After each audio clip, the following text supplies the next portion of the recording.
I'll be using 3/4 inch Schedule 40 galvanized steel pipe for this project. My piece of pipe is about 8 feet long. One end is threaded, so I'm going to keep that end and cut off the other end to about 42 inches. This will let me drive the pipe into the ground below the frost line and still have about 4 inches above ground to mount the box. To drive the pipe into the ground, I bought a threaded end cap to place onto the upper end in order to protect the threads while I pound it down with a sledgehammer. I purchased this threaded coupling union in case I want to affix the box to the pipe using a through bolt.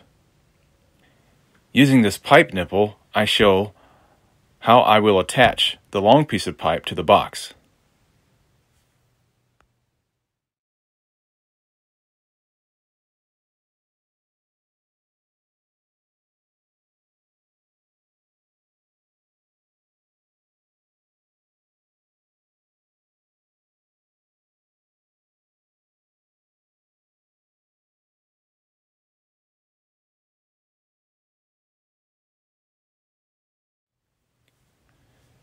Here, I am preparing to cut the 3/4 inch pipe at 42 inches. After I cut the pipe to length, I used my angle grinder to cut wedges out of the end like you see here. I then hammer these wedges together into a point and then weld the seams together.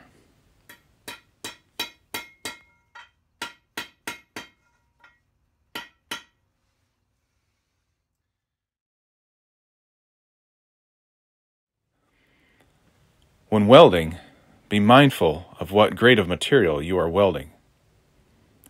This happens to be galvanized steel, which is electroplated with zinc. As the zinc burns, it creates zinc oxide vapor in the work environment. Zinc oxide vapor is a poisonous gas, and with prolonged exposure, it can cause lung issues. If I was welding every day for a living, I would use a respirator whenever welding galvanized steel. In my case, the workpiece and the amount of welding is very minimal, and I am working in a drafty garage. I only weld maybe once or twice a year, so my exposure to it is really nothing to be concerned about. There are much worse things than zinc oxide that people are breathing in every day, which they think nothing about. So it's good to be aware and to exercise good health practices, but don't be fearful of such things. Fear is far more detrimental to a person's long-term health than anything else they will ever encounter.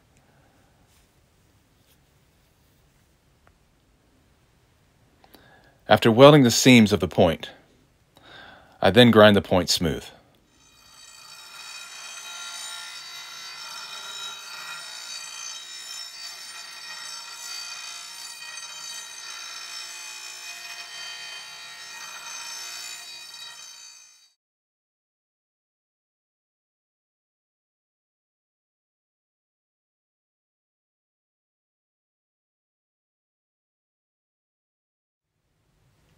After getting your wiring situated where you'd like, mark out where the pipe will be driven into the ground.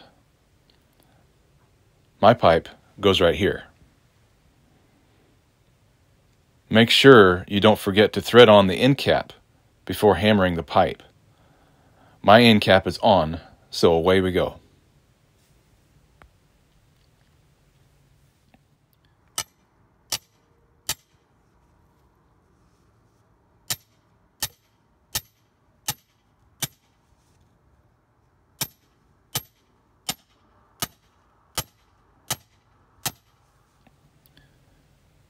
While you drive in the pipe, be sure to frequently check it for plumb using a level.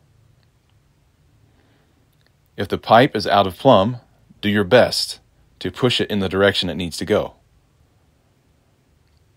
Another very useful tool for this task is a tamping bar. When using the tamping bar, however, be careful not to smash your refrigerant lines. that would be a very bad day.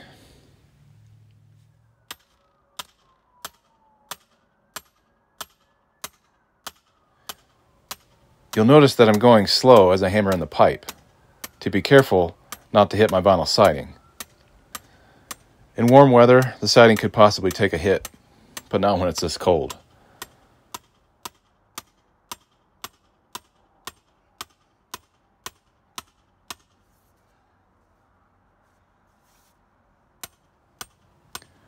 As I get the pipe close to where it needs to be, I gauge the height by using the nearby wire conduit. Again, I use my tamping bar to compress the ground around the pipe.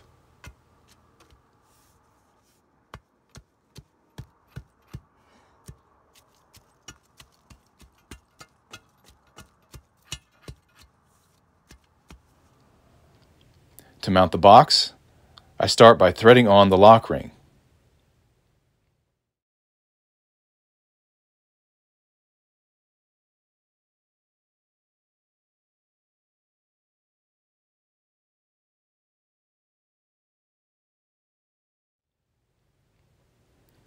Now I thread on a coupling union. For this application, you can also use a lock ring on the inside of the box. I opted for using a coupling union because I had planned on bolting it to the box. It turned out to be rigid enough to not require the bolt, but the coupling union is also truer than a lock ring, which helps to keep the box nice and square with the pipe.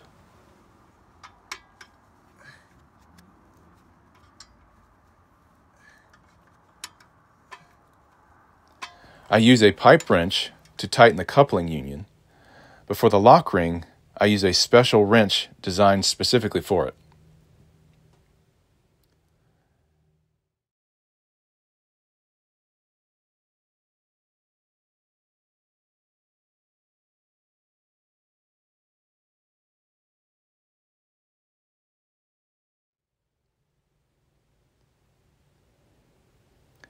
After the box is secured to the pipe, begin to feed your electrical conduit through the knockouts.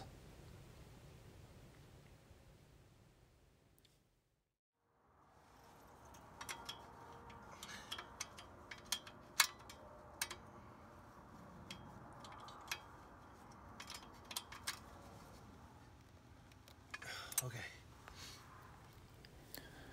Since this video was not intended to show how to connect the wiring, I won't bore you with that part. After I reconnect the wires, I'll show the finished product. And here is the finished installation. If you like this video, please give it a like. If you're not yet a subscriber, please subscribe. And if you'd like to be notified of any future videos on my channel, hit the notification bell. This is Sir Do It All, signing out.